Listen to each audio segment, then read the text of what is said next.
अब हम आपको महाकुंभ मेले पर हमारी विशेष सीरीज का दूसरा भाग दिखाएंगे और आपको यह दिखाएंगे कि महाकुंभ मेले का रहस्य क्या है और ऐसी मान्यता क्यों है कि महाकुंभ में पवित्र स्नान करने से सारे पाप धुल जाते हैं। कुंभ संस्कृत भाषा का शब्द है जिसका अर्थ होता है कलश। मान्यता है कि जब समुद्र मंथन से निकले अमृत कलश को लेकर देवताओं और राक्षसों के बीच युद्ध हुआ, तब राक्षसों ने देवताओं को हराकर अमृत कलश को अपने पास रख लिया था। देवताओं को डर था कि अगर राक्षसों ने इस अमृत को पी लिया तो वो अमर हो जाएंगे। इसके बाद उन्होंने भगवान विष्णु से मदद मांगी और भगवान विष्णु ने राक्षसों को विचलित करने के लिए स्त्री का रूप धारण किया। उनके इस अवतार को मोहिनी अवतार कहा जाता है। राक्षसों से अमृत कलश को प्राप्त करने के लिए देवताओं ने भगवान इंद्र के पुत्र जयंत से भी मदद मांगी और जयंत को कौवे के रूप में राक्षसों से अमृत कलश लाने के लिए भेजा गया। इस अमृत कलश की रक्षा करने के लिए उसके साथ 4 और देवता मौजूद थे। इनमें चंद्र देवता को अमृत कलश की रक्षा करनी थी, सूर्य देवता को इस कलश को टूटने से बचाना था, देवगुरु बृहस्पति को राक्षसों को रोकना था और शनि देवता को जयंत की निगरानी करनी थी ताकि वो कलश से सारा अमृत खुद ही न पी जाए। जब जयंत एक कौवे का रूप धारण करके राक्षसों से अमृत कलश को वापस लेकर आ रहे थे, तब हुए संघर्ष में अमृत की 4 बूंदें पृथ्वी पर 4 अलग अलग स्थानों पर गिर गई और ये 4 स्थान थे हरिद्वार, प्रयाग, नासिक और उज्जैन। अमृत की बूंदें गिरते ही ये चारों स्थान पवित्र हो गए हमेशा के लिए और मान्यता है कि तभी से इन चारों स्थानों पर कुंभ मेले का आयोजन हो रहा है और यहां कुंभ मेले के दौरान पवित्र स्नान करने से सारे पाप धुल जाते हैं। कुंभ भी 4 प्रकार के होते हैं, वो है कुंभ, अर्धकुंभ, पूर्ण कुंभ और महाकुंभ। इनमें कुंभ का आयोजन हर 4 साल में एक बार होता है, अर्धकुंभ का आयोजन 6 साल में एक बार, पूर्ण कुंभ का आयोजन 12 साल में एक बार और महाकुंभ का आयोजन 144 वर्षों में एक बार होता है।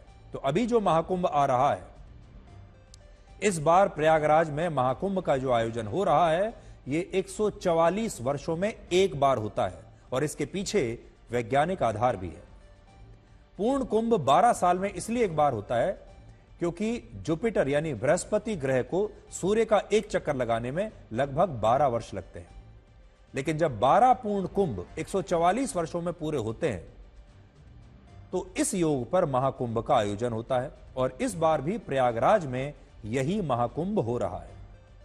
प्रयागराज को त्रिवेणी भी कहते हैं क्योंकि यहां गंगा, यमुना और सरस्वती नदी का संगम है। सरस्वती नदी को लेकर मान्यता है कि ये अब भी धरातल के नीचे बह रही है और इस त्रिवेणी में महाकुंभ के दौरान डुबकी लगाकर स्नान करना सबसे पवित्र माना जाता है और कहते हैं कि इससे मोक्ष की प्राप्ति होती है और इंसान के सारे पाप धुल जाते हैं। बहुत सारे लोग ये भी पूछते हैं कि महाकुंभ में पहला शाही स्नान नागा साधुओं द्वारा ही क्यों किया जाता है। तो इसका कारण यह है कि ऐसा उन्हें सम्मान देने के लिए किया जाता है।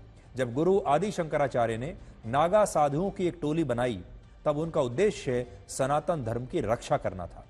उस समय नागा साधु सनातन संस्कृति के सबसे बड़े रक्षक थे, जिसके कारण उन्हें कुंभ के मेले में सबसे पहले स्नान करने का अधिकार और सम्मान दिया जाता है। और आज भी कुंभ हो, अर्धकुंभ हो, पूर्ण कुंभ हो या फिर महाकुंभ हो, सबसे पहला शाही स्नान नागा साधु ही करते हैं और नागा साधुओं को सनातन धर्म का योद्धा सन्यासी भी कहा जाता है।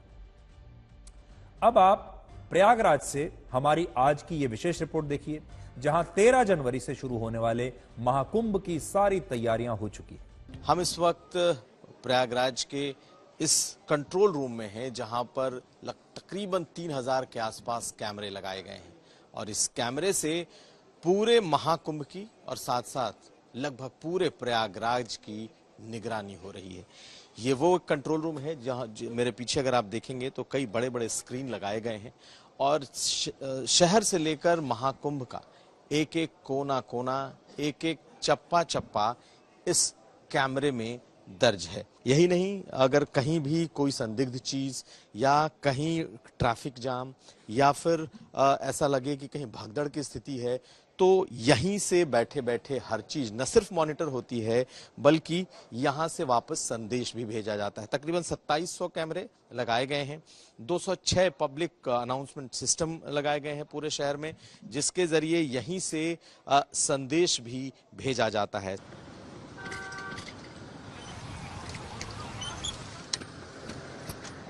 मेरे पीछे आपको ये पीपा पुल दिखाई देगा, लेकिन सिर्फ ये एक नहीं है, ऐसे ऐसे कुल 29 पीपे के पुल हैं जो इस पूरे संगम में एक छोर से दूसरे छोर तक फैले हुए हैं।